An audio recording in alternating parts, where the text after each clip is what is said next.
that's all I was going to say. We wouldn't have to keep saying it, because so far, I think, I can't do anything but agree. I also want to point out that we did say that it's common functions, so Columbia, you're right on target. It's all about management, and what Mike just got through saying, I'll get a little bit more direct on that. Two other colleagues and I just spent about 3 years with a 1,000-person organization inside of the DoD organization, combination of military and civilian type contractors. And this precisely goes back to something we developed, I have to say, back in 2000. There's 4 pillars, we call them, four legs of the stool. If the leadership is committed and really supports what you're trying to do and understands it, and then they authorize the managers to get the organizational processes, forums, and rewards, recognitions in place, and enable it all with good technology as it's changing, you will grow a learning environment which goes beyond simply the individual, it's the whole organization, because that's the end objective of it. All the things that Mike just went through in terms of orienting CEOs, absolutely.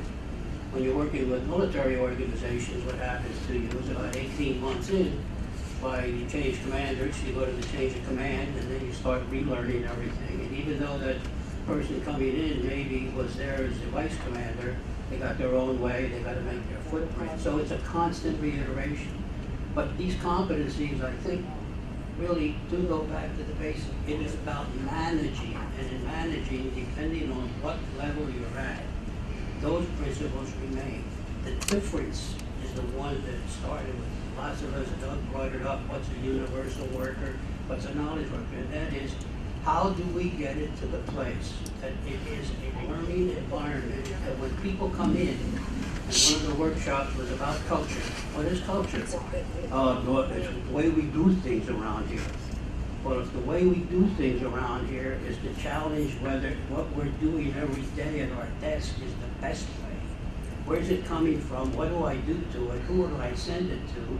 How do they need it?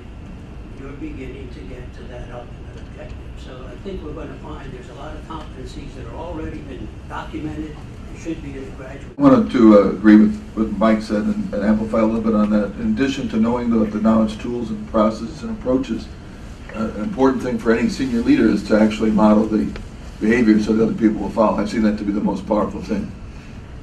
Communicating in some real way, not through official corporate speak or through ghost writers or things that everybody tunes out, but communicating in their own voice regularly.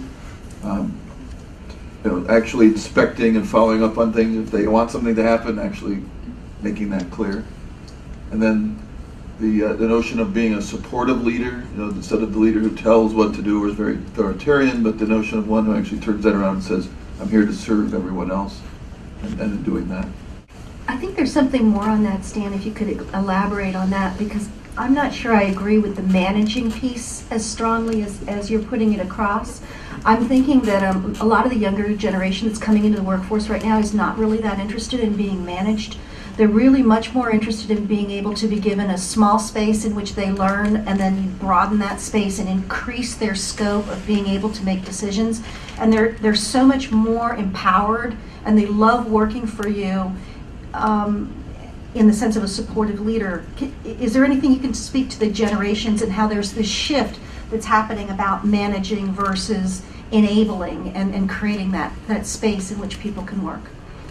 Yeah, to your point of the new way of working. Yeah, I think that that leadership that I was saying is different than traditional management. It's the notion of serving rather than supervising. Right. And I think that's what people are looking for. If they sense that their leader is someone who's actually going to help them, who's actually doing some of the same things that they're asking them to do, and actually understands the things rather than being clueless. I mean, if you ever heard a senior leader talk in front of a group, if there were young people there, and if they were making some remark about, oh, I don't know anything about this Facebook or Twitter, that's not a good message for people. Cool. It'd be much better if they saw them actively using it or asking other people, how do you use it, how can I use it better, and learning from them. That would be a good model. Mm-hmm. Meg Weekly has a great term. She says moving from hero to host. Ah.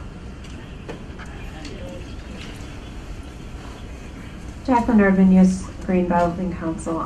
I don't know if I'm finding this as useful because I've taken instructional design courses. We talk about what does it mean to be a leader, strategic, advocate, teacher, same concept of these different levels. I did multimedia, so I would agree with, I can't remember your name. Francesca. Yeah, Francesca said earlier where, I mean, this has already been resolved as far as those type of competencies of, are you a leader? Are you a strategic person who's going to be, you know, doing that work? I mean, what I was hoping for best practices, lessons learned would be more along the lines of when it comes to knowledge management, what is it that you are coming against? I mean, for instance, with me, the IT department's version of what a repository means is completely different from what I mean as a repository. Like that definitions is a huge thing that I think the person who's trying to get a knowledge management plan in place needs to address. Like that's what I'm hoping to hear more personally.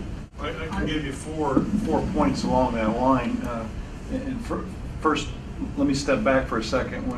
When CKOs were building systems and we were controlling systems, you know, and knowledge directors were controlling, the problem there was not the control. That was the right thing to do at that time. It's just that the world shifted with people going, wow, you know, now I want to be in control of my own destiny. And with social networking collaboration tools, it allowed them that opportunity. So the shift now in CKOs or knowledge directors is you're not really in control anymore. Your role is to manage and guide and to empower the knowledge workers. So you've got to give them the tools that make them more productive. You've got to help them communicate more effectively. So now your 4 points, Jacqueline, was one, I think you've got to see them develop an overall framework that guides knowledge management. That's number one. If they don't have a framework, it's a map. You can't get there from here if you don't have a map. 2, you've got to actively promote the knowledge agenda within and outside of the company. You know, what's this all about? And everybody's got to believe it on the inside and outside about your company and your business. 3, you got to oversee the development of the knowledge infrastructure. You oversee, not control it, not own it, but you got to oversee it. And 4, you got to facilitate the connections and coordination and communications. That's people to people, people to content, you know, culture to culture, and make that all happen. So there's 4 things that somebody can take away. And these are the 4 things you have to do. If you're not doing these, it's not going to work. I just want to throw out one idea. I think we tend to confuse. I come from an information science background, but also a knowledge management and an IT background. So over the last 35 years, I've had a foot, 3 feet in those camps. As a result of some of the work we've been doing with one of the networks at the World Bank recently, we have, I think, concluded that an information infrastructure is quite different than a knowledge infrastructure. The architecture you need to have in place to manage knowledge as well as technology as well as information, each one of those is very different. So I think when we talk about this, we want to keep in mind that broader view and not think of people as just knowledge workers, but also people as the primary repository of knowledge. So it's not just managing the information repository, the library catalog, etc., but it's a person as the primary source of knowledge. You know, Sorry. I guess the moderator, you want to go or I want to? Yeah, go ahead. I guess the moderators are going to begin to speak now. I just wanted to kind of throw, I guess, some food for thought out there again, because I actually come from an engineering background, okay? And in my view, in a lot of ways, I think that we put the cart before the horse. So that's that flag up there, that's my view. I think that we stepped into knowledge management and we tried to define management of knowledge. But yet, like you said, and even like Bernard-Lee, we had no map.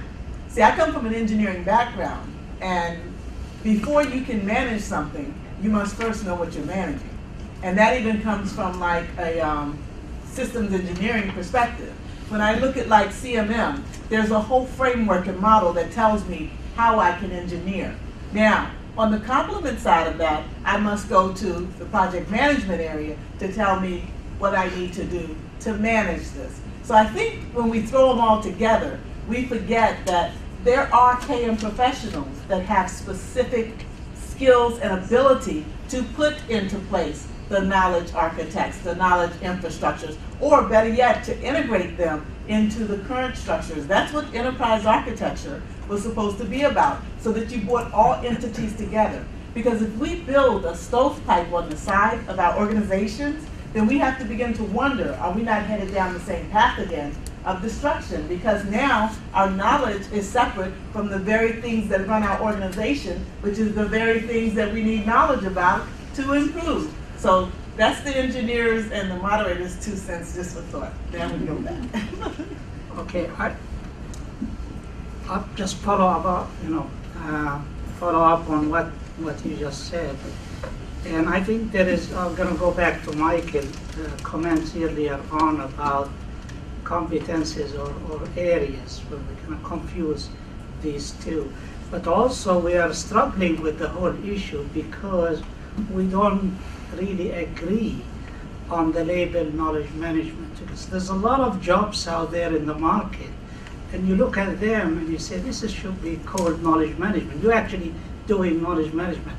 No, I'm not. That's not my job, because I don't know what knowledge management is. And there's a couple of students who came to the master program, and they initially, one of them was a senior project manager who worked for like 30 years. And when he heard about the term knowledge management, he sent me an email. He said, can you define what knowledge management is? And I replied back and I said, well, it deals with this, but he wants like a definition in like 10 words or something like that to pinpoint what knowledge management is. Well, I invited him to come to, we had an interest group, we have a society, invited them to come to the interest group, to the society, participate and learn slowly about what knowledge management is. Well, not only he came to the interest group, but he joined the program and successfully completed the master program, and he's now one of the evangelists in knowledge management. What he told me is that for 30 years, I did not know the stuff that I was doing is knowledge management because I was not aware of it. I did knowledge retention and projects, I managed project life cycle, I did all these things, but I didn't know that they are knowledge management. So there are so many people in my university. There is a person who works for the provost, supposed to be tagged as decision-making advisor or something. What is he doing is he looks at data, he analyzes data, collects data, advise the university and the provost on data. There's nothing I can give the title other than knowledge management. That is, part of the difficulty here is that there's so many jobs out there, and actually they pay a lot of money, like 150, 100. I've seen jobs $190,000. That is, they are knowledge management jobs, but they're not called knowledge management jobs. And that's part of the difficulty of kind of dealing with the topic. And the other really difficulty is when we start talk about areas rather than competencies. Riding a bicycle is a competence, but reading about it is not. So, swimming is a competence. Reading about swimming is not competence. And you don't read a book and jump into the swimming pool. It's pretty dangerous. So that's a difficulty right there. And we need to ask ourselves the question, what are the hardcore competencies that we need to facilitate knowledge processes and practices? And that's a good